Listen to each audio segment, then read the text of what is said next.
Shout out to the OBC crew. Shout out to Miss Bennett.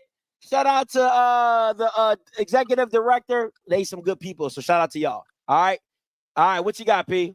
Give us your thoughts. Well, North Carolina Central ain't number one in my MEAC. I got Howard. So sorry, Trey Oliver. You my dog, but I get where you're going with it. But I got Howard as number one. But I like this game, though, nonetheless.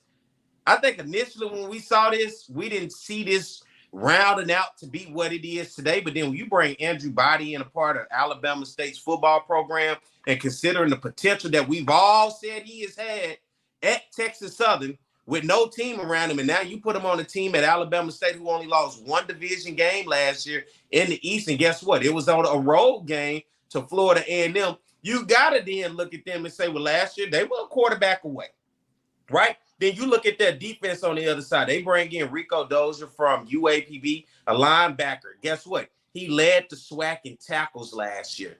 Then you bring in Andrew Body once again. 4,108 yards passing from Texas Southern, 27 touchdowns, 13 interceptions in 3 seasons. He also rushed 235 carries for 1,284 yards and 9 touchdowns. This is a game that I like.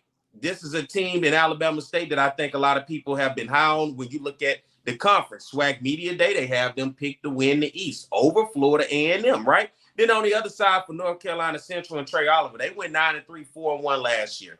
Did not make it to the Celebration Bowl, but they lose Davius Richards, who was Mr. Everything for them, right? A 4-year starter, 2-time MEAC Player of the Year, Offensive Player of the Year.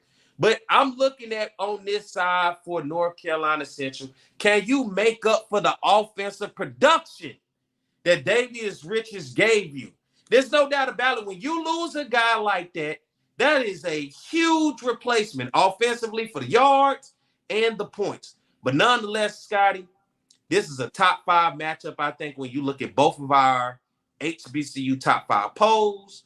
And this is a potential rematch, maybe, of a Celebration Bowl. So this year, it may not start in the A and end in the A. This year, it may start in Miami, then end in the A. Just may.